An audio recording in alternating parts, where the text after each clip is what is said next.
Hello and welcome to Streamers and Punches, the podcast from Sound Notion TV that looks at current events and new releases in the world of film music. My name is Kevin Wilt. I'm Jeff Arwady. I'm Bill Witham. On today's episode, we've got a few new CD releases to talk about and a couple of interviews that we found that we're going to mention. Jeff has the part 2 of his 5-part series about equipment that composers tend to have in their digital studios. He's going to be talking to us a little bit about audio interfaces. And then for the main segment of our show today, we have an interview with LA composer Scott Glasgow. So we're going to talk to him about the work he does and some of the different elements of his process and things like that. So we've got a few new releases coming out this week. These are certainly not the only new CD soundtracks coming out, but a few worth mentioning. We've got the soundtrack to Drive, music by Cliff Martinez. This is, I think, a kind of a late summer action film starring Ryan Gosling. We also have the soundtrack to the Conan O'Brien documentary, Conan O'Brien Can't Stop. Soundtrack to a film called Bellflower, which is kind of a small indie film that came out a few weeks ago. And some of the archive services, Screen Archives and Intrada, of course, have new releases each week. Screen Archives has announced that they're releasing 3 new Jerry Goldsmith scores. A few headlines that we thought we would. Which one of those is already up there, Bill? Do you know which Goldsmith scores they're releasing? Yeah, they've just released The Explorers, and it's 1995, and it's one of those great mid-old 80s Goldsmith scores. Lots of orchestra with electronics and lots of just fun writing for the orchestra. Yeah, so that's up now. Cool. And they've secretly they've withheld the title, so we don't know what they're releasing after that. Very, very sneaky. Very sneaky. Those devils. A couple of interviews that we ran into this week that are worth mentioning that we'll have links up on our site, of course. You can go to soundnotion.tv/SAP where you can subscribe to our show. You can also subscribe to our show on iTunes, but we'll have all of our links posted up on that site, including links to these interviews. A pretty long interview, actually, with Howard Shore talking about scoring Lord of the Rings and the upcoming Hobbit films and things like that. And then, of course, we've also got we found a lengthy interview with composer Alf Clausen, who has had a long career working in television, namely doing The Simpsons for about 20 years or so. Something else we wanted to talk about at the beginning of today's show, this being Labor Day weekend and everything, some scores, some new films that we're looking forward to this fall and this Oscar season that are worth mentioning and worth keeping an eye out for. Bill or Jeff, is there anything coming up in the next few months that looks interesting to you guys? What normally happens? Well, yes and no. What normally happens at this time of the year is that the studios have basically kind of brought out the biggest tentpole movies of the summer. So you obviously are not going to get these sort of powerhouse movies around September. The students are going back to school, so for many different reasons, they sort of bring out movies that are maybe have been laying around on the shelf, or maybe they're just quieter films. So as a result, I was just trying to kind of scour over releases for September and October. There's a few that have potential. Like Kevin already mentioned, Drive. Also in September, there's a movie, Moneyball. It's going to come out. It's got Brad Pitt, Jonah Hill. There's a Straw Dogs, which is a remake of the original Straw Dogs. It's really, really tense drama. Contagion, many of us, if you've seen any summer movie recently, you've probably seen a trailer for Contagion, is a new film by Soderbergh. Let's see, Tucker and Dale versus Evil is going to be in limited release. And so this is just for September. And these are all going to be, basically, these will all have good potential for some pretty good scores. And then I've got a couple. Jeff, jump in if you want. I'll mention a couple in October if that's okay. Yeah, go for it. I mean, Bill, you're pretty much hitting the nail on the head here. We're looking at some movies that are coming out that are going to be mildly interesting, kind of exciting, but really I think we should be keeping our eye on probably 2012 at this point for some of the more exciting releases. It's true. I mean, there are a couple more in October. We're not quite yet into like the sort of Oscar season, I suppose, but Right. You've got the Real Steel, which is the action thing with the action movie with Hugh Jackman, and Yeah. you have probably I or our listeners have probably seen some of the trailers for that over the summer. That'll be out in October. The Ides of March, a film directed by George Clooney. It's got a great cast. That is also something that potential could be not just a good film, but good score. There is a remake that was a film that was shot here in Southeast Detroit. Not that that really has anything to do with the score, but cool nonetheless. I like it. Always cool to mention that. I like it a little bit more. There is this is a movie that has been a little potentially confusing online. Is called The Thing, and it is not actually a remake of The Thing, but a prequel. But they're just simply calling it The Thing, and it's meant to be a prequel to the John Carpenter movie called the exact same thing, The Thing. Because that's not confusing or anything. So. Yeah, it's not. Not and at they all. said that Yeah.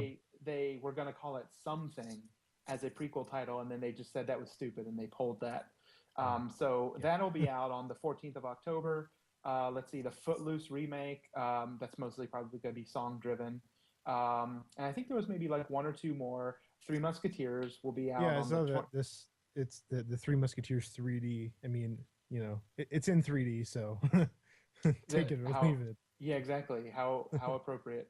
And there was maybe, let's see, one or two more. Well, Paranormal Activity 3 will probably have the same amount of music that Paranormal Activity 1 and 2 did, which I think for being a scary movie, I think it had zero music in it, I think. Yeah. And then I see that there's a Sleeping Beauty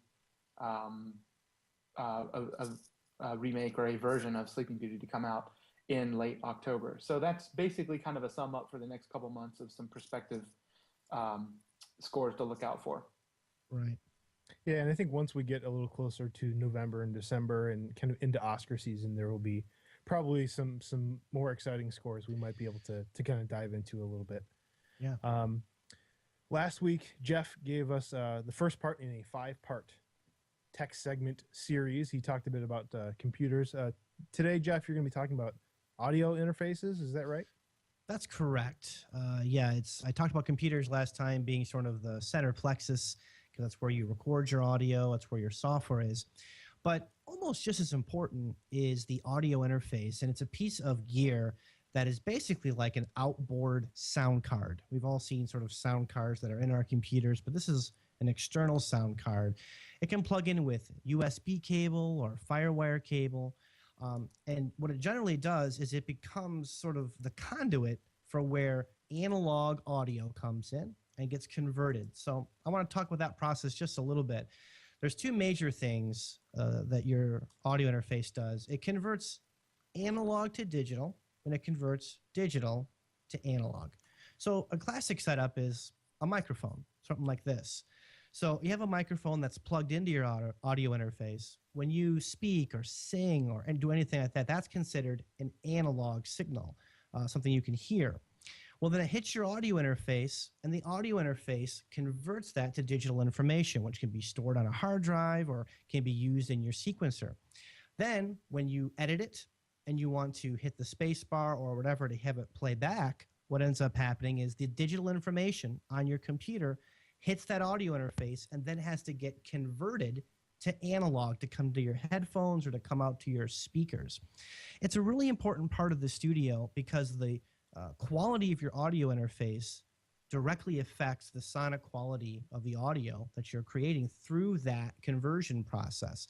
And when you go to websites like, say, Sweetwater or Guitar Center, and you try to find why is one audio interface, $800, why is another $150? Well, it has to do with how many ins and outs, how many microphones, and how many devices you can plug in. But usually more important is the quality of that conversion process. So it's a very, very important piece of gear to have in your studio. And it's something that I would give a lot of thought to if you're trying to build up a studio. You don't want to skimp on the audio interface, that's for sure. So next week, I'm going to talk about reference monitors and headphones, how that works with creating a good mix, and what are some good brands to look out for. All right, great. Thanks. The next segment, we're going to be interviewing Scott Glasgow. He's a young I wouldn't say youngish, but definitely young, up and coming composer in Los Angeles. I was able to meet Scott several years ago when I was in Los Angeles for the ASCAP project, or the ASCAP Film Composers Workshop. I met Scott then, and he had several projects. And over the years, he's been getting more and more. And you can actually find real movies that he has done, whether it's IMDb or Netflix streaming or soundtrack releases on the websites we often talk about, like Entrada or Screen Archives. So Scott is definitely a person to watch if you're not already watching the work that he's doing. So first of all, I want to say thanks for joining us, Scott. This is glad we could work this out, and glad you got some time for us. Yeah, thanks for having me. I'm sorry we didn't get the video working, but maybe on the next time I'll have the video down. It's technology is just one step at a time. Yeah. Well, let me start off with the first question, and this goes back to this will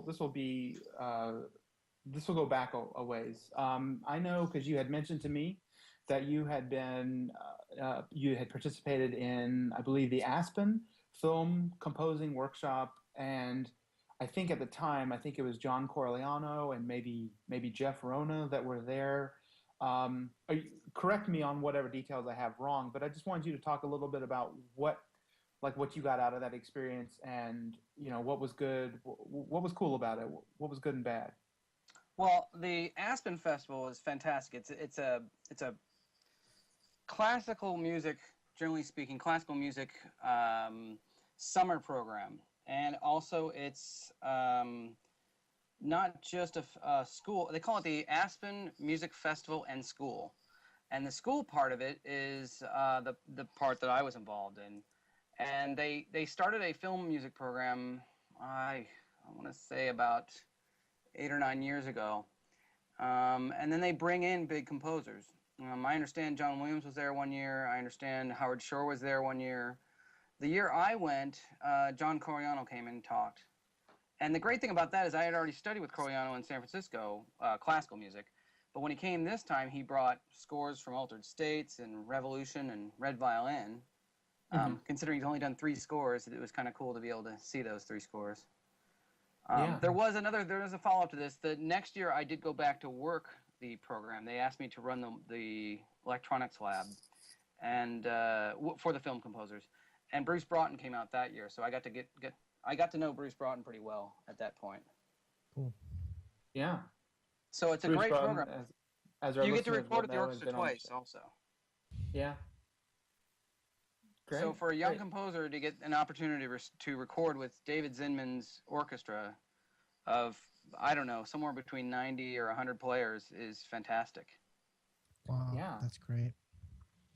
Now I do know that David Zinman took off. I don't know. There was something bad happened, and David is no longer there. And I don't know who's running the conducting program, but that heavily affects the film scoring program, because whoever's running the conducting program also is handling what type of orchestra you get. Oh, I see. Yeah. Well, let's see. Let's move around a little bit. I know, Jeff, you had a question you had a couple questions. We're going to pass it around, and everybody will ask 1 or 2, if that's all right. Certainly. Yeah. Well, I would love it if you could tell us how you got started. What was your big break? What was your first project? That sort of thing, and then maybe like what your experience was early going with this process. Well, I mean, after finishing San Francisco, I came into LA, and I was already from LA. I mean, my parents were here, and this is where I grew up, basically went to high school and that kind of thing. But I did go to San Francisco to work for a record label called Harmonia Mundi, which is all classical. And that brought me back around 2001. I was working at LucasArts at that time, and Skywalker and that kind of thing, and ended up coming back to LA because I just realized that if I wanted to do this career, I had to be in LA. That and John Debney telling me that. John Debney was up there scoring Inspector Gadget, and I said, how do I get involved? And he goes, you've got to go back to LA because that's where all the teams are formed. That's where all the assistants are. That's where all the orchestrators are. And if you want to do any of this stuff, that's pretty much, that's where it all is. So after getting back here, I just looked for an assistant job, and about a year went by before I got one with Ilya Smiril. And then I started being an assistant for various people, and that kind of gave me the basis for what the business was about in the real world. And then, I started doing short films, and the way I did this is I just went over to USC. I didn't go to USC, but I went over to USC and just hung a flyer saying composer available. And a couple people answered. Most of them were little short black and white films. They have these classes. I don't recall the numbers, but they always call it the 322 class or whatever. They have these numbers for their class, 305 class or whatever it is. And they have to find a composer to score their films. So I did about 4 or 5 of these. And one of the guys I did, a guy named Kyle Jackson, he went off after graduating. It took him about 2 or 3 years later. He came to me and said, would you be interested in scoring this film? And he sent me a clip, and it was Michael Madsen and Gary Busey and all these big actors. And I said, yes, that would be great. Yeah. I still had to score a scene, though. I still had to score a scene. And, he remembered me from the short film we did. We did the short film. It was very, it's interesting because it was a very French Amelie-style black and white film. And it was me on mandolin and Bear McCreary on accordion. And I also did, like, whistling and all kinds of crazy mouth noises and just made something happen that just sounded kind of cool and French and weird and different. And so I think he remembered that. Yeah. That's where we ended up. So it was the relationships. Oh, totally. I'm sorry, go ahead. The Madsen film became Chasing Ghosts, and it was for Sony. Oh, nice. And I have to say that's still the biggest one for me yet. I mean, it's the one that I still see royalties on. I still get people ask me about, and it does so much better in Europe than it does here. Surprisingly, it's the one that still lingers. Oh, that's cool. Well, I want to say one other thing. As you do these things, you get a film, and I'm thinking, okay, what's coming next? And then you start to create a buzz. What happens is you start to get something going on where I had one film happen, then right after that, Robotech happened. And the weird thing about that was I literally met Chase Masterson in a bar. And I thought she was a friend of mine from some party I'd met. And it was totally stupid. And I didn't know her at all, but I thought I knew her because she was on Star Trek Deep Space Nine. But I didn't put the 2 and 2 together. I didn't realize it was... Right. And interestingly enough, I remember saying to my friend, oh, you'll never get a film from an actress. There's just no way a director or producer is going to listen to a director. I was just kind of being silly. And sure enough, she put my name in, and so right after Chasing Ghosts, I think a month later, after I'd finished, I went right into Robotech. Oh, wow. That's cool. Yeah. Well, you mentioned that being in LA is like sort of super critical. I mean, is that something, at the time you felt that way, is that something that you still feel strongly about, that being in Los Angeles is the way to go? 100%, yes. Because everybody you meet, every neighbor you have, every person you interact with leads to another person, which leads to a job. Got it. For instance, the film Low, this little independent film I did called Low, as in like Lo and Behold, that was my neighbor.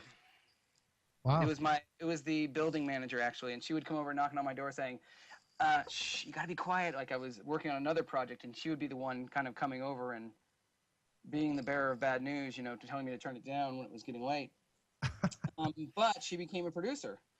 Okay. She was a producer actually back then too. And they had done one other film, Joshua, and they had the composer Jeff Grace from New York do it. But I think on Low, they just wanted a composer where the director could actually go to someone's house, and Jeff is living in New York, and there was no way for them to interact the same way. Right. So they hired that film. Oh, that's awesome. Well, shifting gears a little bit, I'm definitely someone who's sort of into the music technology side of things, and I would love to hear a little bit about your rig and sort of your technological workflow as you write these movies. Yeah, and hopefully you can see some of the pictures that I've posted online from my studio, or there's a video, I think, when I used to be in Santa Monica of me going into my studio. Well, let me put it in the most basic way. Because, as you mentioned, technology is kind of where everything's at.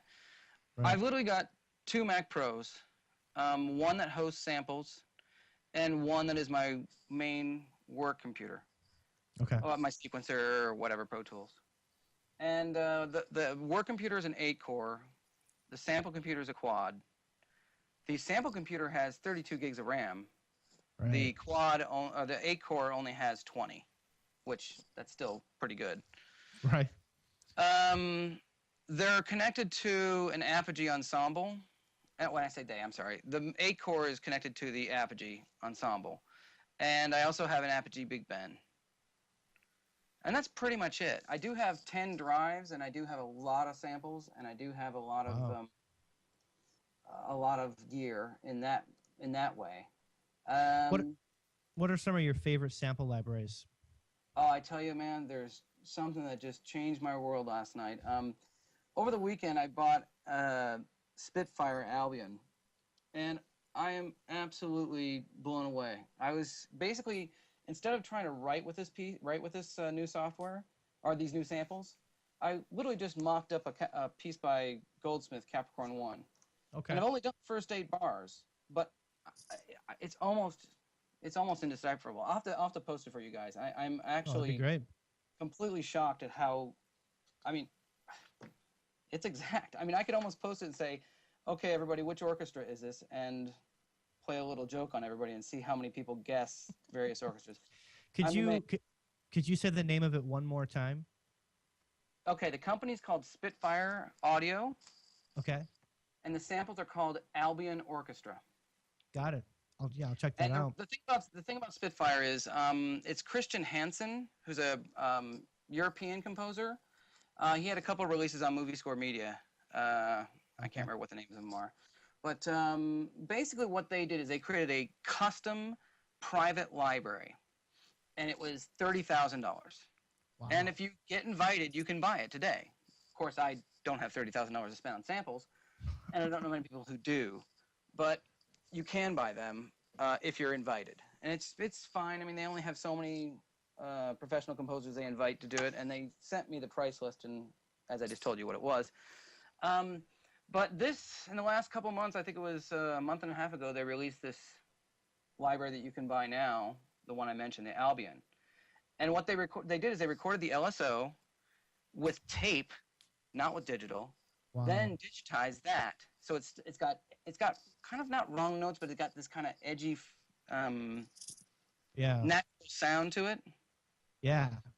Well, that's awesome. I just have one more question for you, and then I'll be all set. And I would just love to know, like, when you get a film in your hands, where do you start? I mean, do you start with a notation program or a sequencer? Do you start at the keyboard? Do you start with paper? Like, what's kind of like a little bit of your workflow when you first get a film? Sure. Well, besides, you're saying after you've watched the film with the director a few times and you've already done your spotting, right? Where do I start? Correct. Yeah. Yes. Well, I don't really start at the beginning of a film. Usually what I do is I find that moment in a film, and that could be anything from an emotional moment. Like in the instance of Bone Dry, there's a whole sequence that's kind of at the end that's pretty intense, and I started there. So I'll start at some important moment in the film to kind of give me musical ideas. I do work on paper, actually, with just sketched out ideas. Okay. And it could be anywhere from 2 to 3 staves of stuff. And it could be counterpoint stuff. It could be simply a melody with some harmonies. I have this paper that's 11 by 13, and it's kind of I guess it's my sketch pad, I guess, if you want to call it. And in fact, I go to a paper store locally in town called Kelly Papers, and I just print out this thing in Sibelius that's just empty staves. I picked this up from Broughton, really. Okay. And so this is really working off picture. This is just, working out ideas, musical ideas, main themes, that kind of thing. And then I just start plowing through the film once I get those kind of big sections figured out. Yeah. I mean, with a score like Chasing Ghosts or Robotech, it was a completely light motive score, so I pretty much had to have the themes figured out. Sure. So you sketched those first, and then you would just put them into the film as you went. Yeah, because, for instance, in Chasing Ghosts, every time that character was on the screen, in some way, you'd hear their theme or a fragment of their theme. Got it. And the interesting thing about this, and this is something I learned very early on, when you're going to record over in Europe, and you only have so much time to record, let's say a day, but you've got to have a score that might be 75 minutes long. Well, there's no way you're going to record that in one day. Right. So what I did is I recorded main themes. I would record maybe, you know, a few of the character themes or something like that as a separate entity, and then come home and work it in. Sure. So that now I've got live elements. I've got live pieces of let's say, that theme or this theme. And I might even do it in different keys, different tempos. Right. For Robotech, I had a whole reel, or not for Robotech, I'm sorry, for Riddle, the most recent thing, I had a whole reel that wasn't written, but I had to go record. Okay. And it was Riddle 5, and it was all the action music, and I was like, oh, this is going to be so difficult. But what I did is I took the main theme, and I recorded it at 120 and at 80 in 2 different keys. Then when I came home to do the action music, I wrote the action music, but then in the upper strings, I had the theme playing out. So I had figured it out already, so that I had this live upper string thing happening underneath Okay. this, you know, this rhythmic da-da-da-da-da kind of thing in the lower lower orchestra. Interesting. Well, Yeah. that's awesome. Well, cool. I think Kevin, you've got some questions. Yeah. Hey, Scott, I wanted to ask you, we were just talking about technology a moment ago. Where you are right now in terms of your career and the projects you're working on.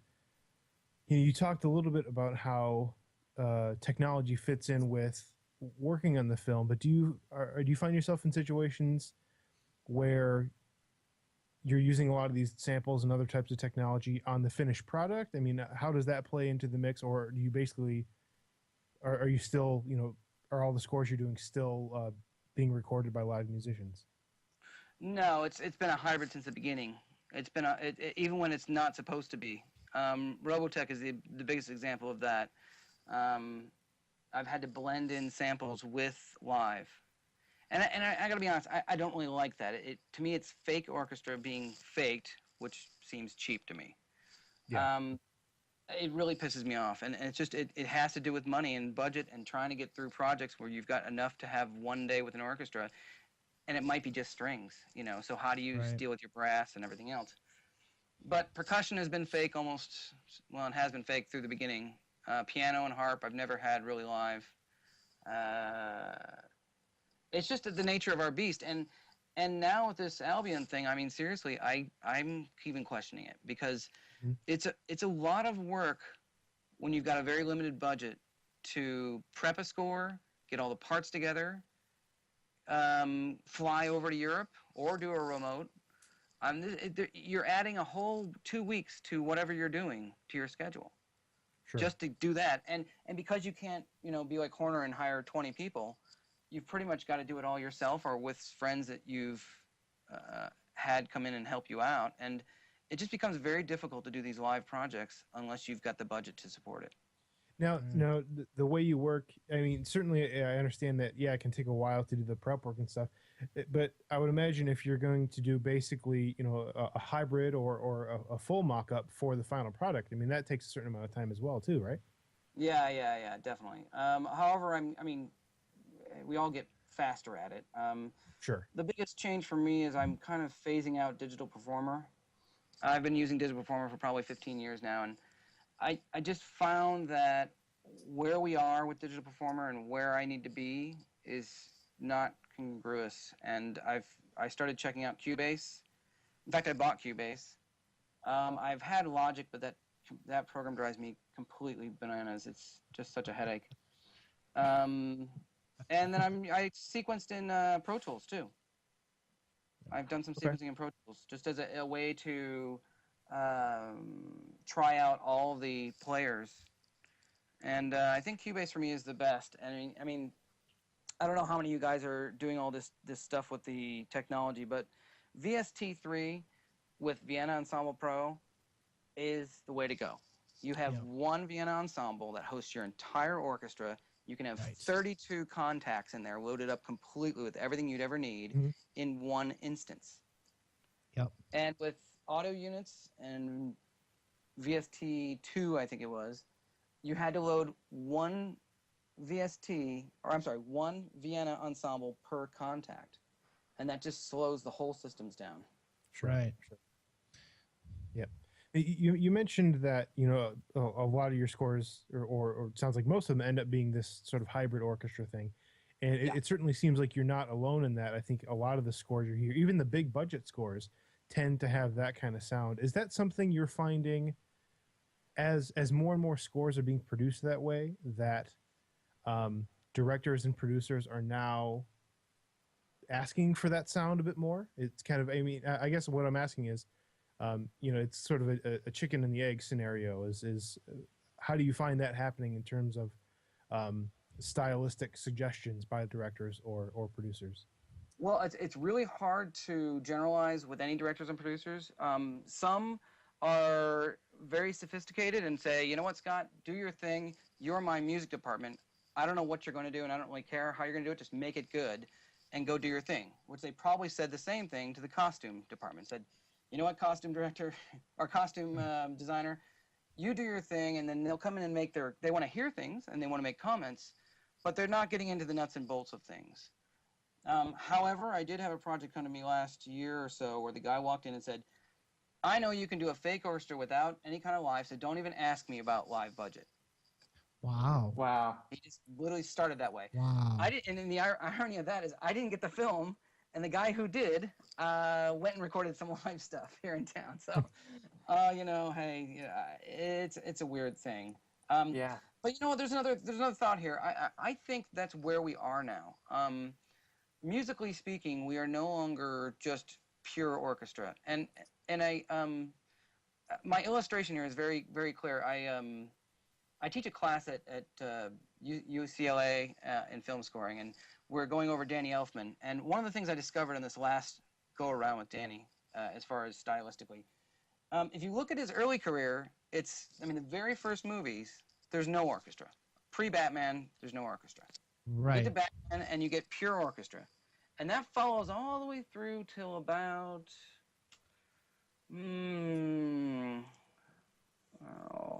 I think it was by the time I got to especially that last Terminator film. Oh no, I think it was Planet of the Apes, where you've got this hybrid strings and brass with fake percussion and fake everything else, and synths and samples and little kind of quirky little bubbly sounds, and that's where we are. I think musically now we're kind of hybrid is where everybody's at, and it's how you do it, whether it's going to be big Hans stuff or something like what Danny's doing. Right. We were looking at even the Green Lantern score from earlier this summer, where it's just we were hypothesizing that it has so many loops in it because maybe James Newton Howard was under some pressure or had not very much time. But man, wow, that was the orchestra probably occupied about 30 to 40% of that score. That wasn't even him. That wasn't. Oh him. yeah. That wasn't him. That was Mel Wesson and a few other guys. That was the Hans guys. That was yes, it was him, but it was a whole different thing. That was not. I don't say that that's a James Newton Howard score. I say that was a. Certainly doesn't sound like it. No. Yeah. That was Hans's guys. Wow. So that's why you get all those loops and stuff, especially when you get into those really heavy percussion loops. Yeah, but they did have 5 days or 4 days here in town. I know some of the musicians that were playing for that session, so I know that they had a lot more live recorded stuff. It didn't end up in the final. So did they originally have Elfman for that Green Lantern? I don't know. I kind of doubt it. I don't know. I think what they did is they tried to get Hans. And because he did Dark Knight, right? Well, so did James. Yeah. So I think it was one of these things where they were trying to get Hans, and I don't know, maybe they ended up not being able to get Hans, but they got one of Hans's other guys, and they thought, well, we need to have a bigger name, or who knows, and they threw James Newton Howard in the mix. I mean, honestly, I'm kind of guessing here, so I don't know. I was not involved in that project. Yeah, I could only really put down one or two tracks on there that actually felt like it kind of had James Newton Howard's thumbprint. Right. That the rest were sort of hiding behind the safe use of loops that were just really loud and really in your face, and it could have been anybody for the most part. I didn't like the score very much. I was very very surprised. Yeah, But then, yeah, but then we had Sylvester come around and do Captain America, and that was a lot of fun. yep, Yeah. yeah. That was nice, fun. nice contrast to the superhero thing. And there's definitely some other stuff happening in town. I can't really mention what's exactly happening, but let's just say that there's a couple superhero films coming out, and you guys are going to be surprised by the composers that are doing them. Some of the older guys are coming back in different ways. Is my hint for you? Oh, Oh well, wow, great. cool. Yeah. Yeah. Hmm. You want to, I mean, it's one of these things that's I think all composers want a whack at some point. And I'm doing some tracks right now for superhero stuff that's for a music library. And I'm basing it on a comic from my youth called Rom. I don't know if any of you guys have heard of that comic, but it was something that happened in the 80s. Was it 80s, 70s? I don't know. Rom came out and there was about 80. He's kind of an Iron Man guy, but Mm-hmm. from a different planet kind of thing. And so Okay. I'm doing this library based on him, but ultimately what's going to happen is I'll take his name off of it because I just need to sell the tracks as superhero tracks. Yeah. Okay. Cool. So, yeah. Well, Scott, that's almost like more than what we had planned. That's Yeah. awesome information, and thank you so much for having the time. This has been a really great interview. I think, like our listeners, I think it'll be entertaining. There's a little bit for everybody. Some technology. I like the fact that we were able to talk about some recent stuff and Yeah. a little bit Totally. of like how you broke into it. So Yeah, anyway, I really appreciate that. Thanks so much for having time for us. no Yeah. problem. All right. All right. So that's going to conclude our interview with Scott Glasgow. And up next, If You Like This.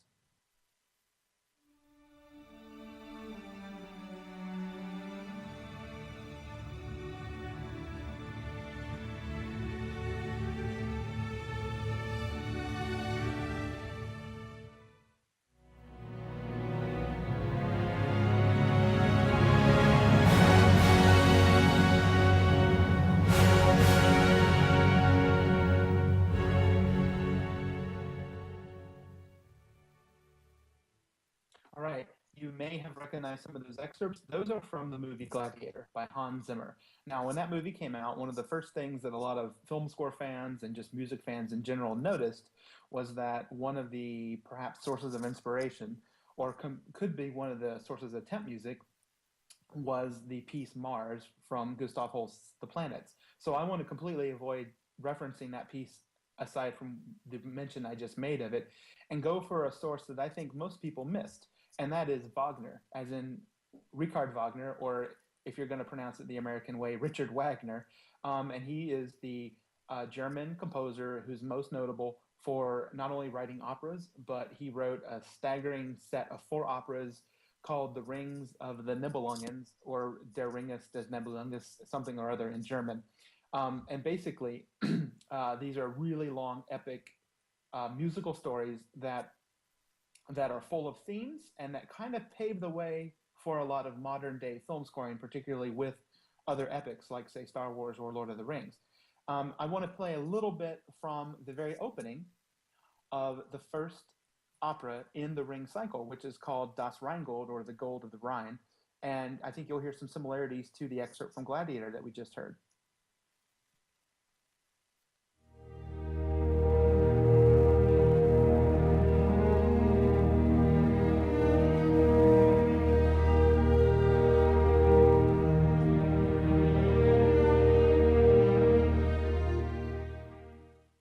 All right, so you get this kind of idea of we could call the swirling strings, or the sort of arpeggiating strings, just sort of strings that kind of move up through a chord and up and down and up and down and so on and so forth.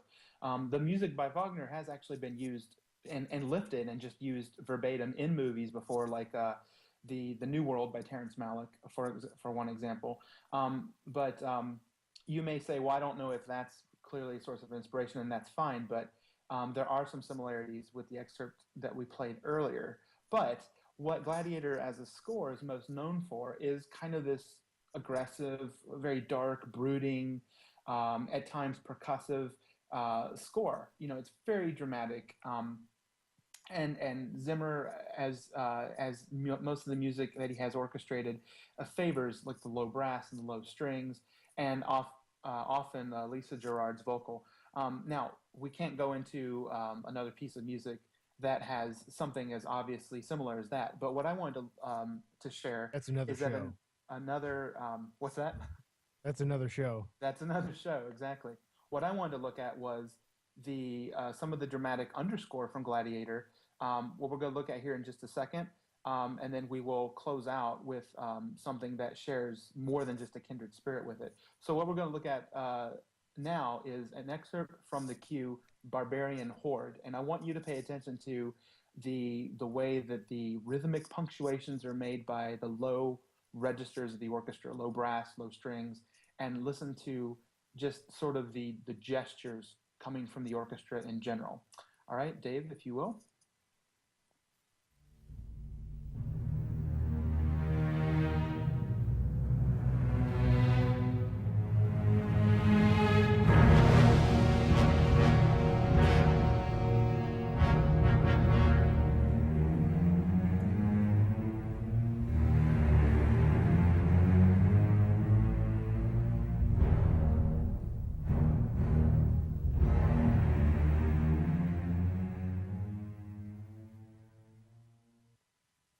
All right, that will do it for this episode of Streamers and Punches. You can listen to us on soundnotion.tv/SAP, where you can subscribe to our show, leave comments, and find links to the music we spoke about. You can also subscribe to the show through iTunes. Please join us next time we look at Jerry Goldsmith's original score to The Planet of the Apes, alongside Patrick Doyle's new score to The Rise of the Planet of the Apes. Jeff is also going to talk about studio monitors and headphones in his newest tech update, and the role of them in the digital music studio. My name is Bill Witham. I'm Kevin Wilt. And I'm Jeff Arwady. Thank you for listening.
My name is Bill Witham.